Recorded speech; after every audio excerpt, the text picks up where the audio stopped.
guys, so I'm starting my day off with some pre-steamed potatoes. So I have one red potato and a few gold potatoes.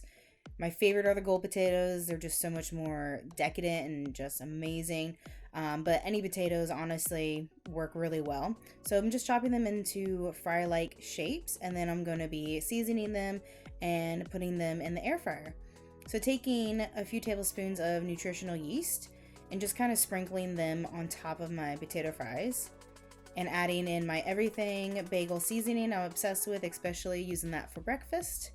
And today I didn't have my plastic bag to shake my fries in, which would make the seasoning a lot easier to coat. So I'm doing the eco-friendly way by just mixing them as well as I can on the plate. And then whatever I have left over with my seasonings, I'm actually going to be using them later.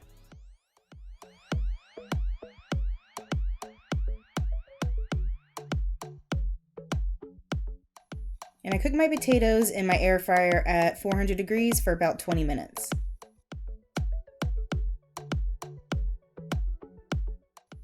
And if you haven't seen my other videos where I air fry my potatoes, I usually almost always pre-steam them, and I usually make them in bulk just because the way it cooks in the air fryer, it makes the outside so crispy and the inside so much more soft, and they just taste so much better when they're pre-steamed and then cooked in the air fryer. Now it's time to get my veggies prepped. So I'm taking half of a yellow onion and just chopping it into bite-sized pieces. And I'm just going to be sauteing this up with a full-size zucchini. And I probably could have had more vegetables this morning, but I was kind of in a hurry, so I just kind of chopped up what I had.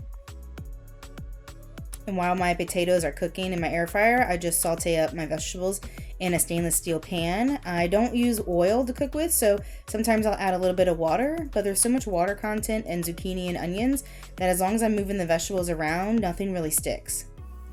So I didn't show me cooking the vegetables just because sauteing can be rather boring, and it's pretty straightforward.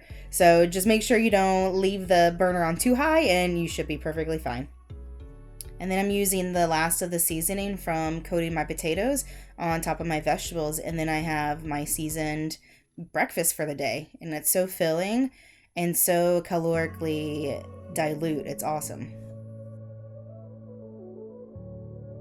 So for lunch, I decided to make my version of a pico de gallo. So I'm taking a red onion and peeling it, chopping it pretty roughly, just because I'm going to be putting this in my food processor, so I'm not really concerned about how it looks and how it's chopped. And taking another zucchini, because I have so many of them, and peeling it and chopping this up pretty roughly as well, because I'm also going to add this to my food processor. So you might be thinking, why is she adding zucchini to a pico de gallo dish?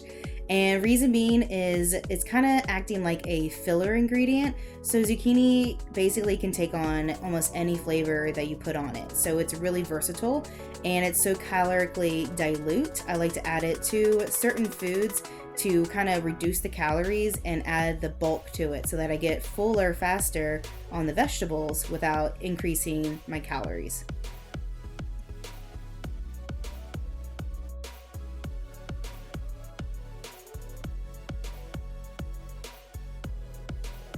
I feel like I always add garlic to everything, so it's no surprise here that I'm going to add a few cloves of garlic to my pico de gallo just to give it more flavor and depth.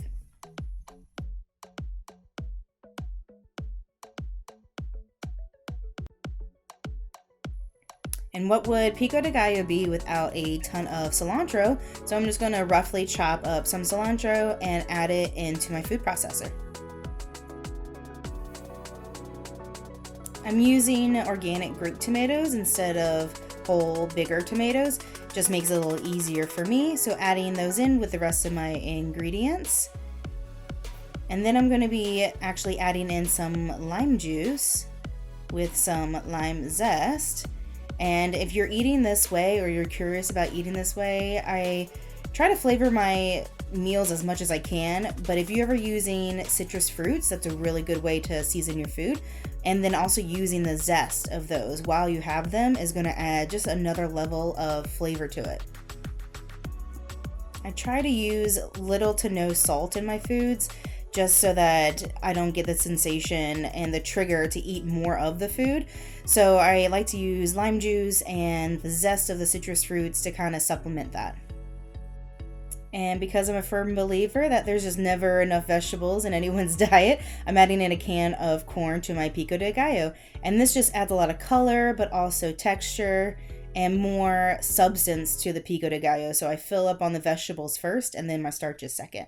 And then adding in some more flavor with the chili powder and just a little bit of cayenne pepper.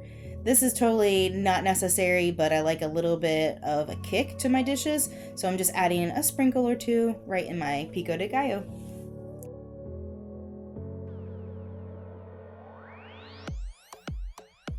So my grocery store had a lot of their salad greens on sale, so I kind of stocked up. I've been eating a salad almost every single day, which is great. So I'm filling my biggest bowl I can find that was clean and filling it with salad greens, some brown rice that I made earlier today, and then I'll be layering up a ton of pico de gallo and some of my refried beans that I've also made in a big batch earlier this week.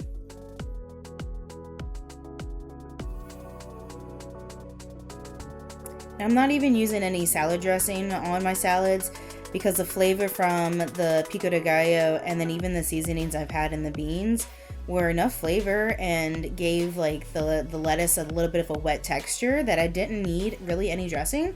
But if I wanted to, I could easily add some more lime juice to it and be perfectly happy with it.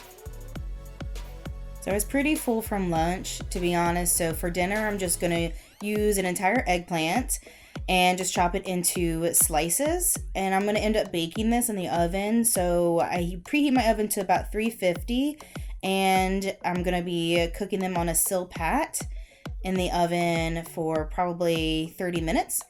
And so some more potatoes that I had that were pre-steamed, I'm just going to make into my version of mashed potatoes. So because I don't make this often, I have not invested in a potato masher. So I'm struggling with using my fork, but it works. And adding a little bit of soy milk to it just to give it some more moisture. And a tablespoon of miso paste for added flavor. I didn't want to use any kind of salt in it, so miso paste is a really good alternative to salt. And at about 30 minutes, I ended up flipping the eggplant slices over, which, by the way, holding a camera and doing this is very hard. So sorry for the shakiness. But flipping everything over and then cooking it for an additional 15 minutes really helped. And after I heated up my mashed potatoes and made sure everything was blended, I like my mashed potatoes a little chunky, so I'm totally fine. And with the skins, I'm totally fine with that as well. And then adding my eggplant that's nice and cooked and really hot to my dinner dish. This was actually an impromptu idea, and it really turned out really well. And then some reduced balsamic glaze on top, and it's plenty flavored. Oh, and I added some garlic powder that I didn't show, but it's really good. And since it's summertime here, the only thing I've been really wanting for dessert is just really juicy cold fruit. So I have pre-chopped honeydew melon and watermelon, and then I even love eating frozen mango chunks. It's so creamy and delicious.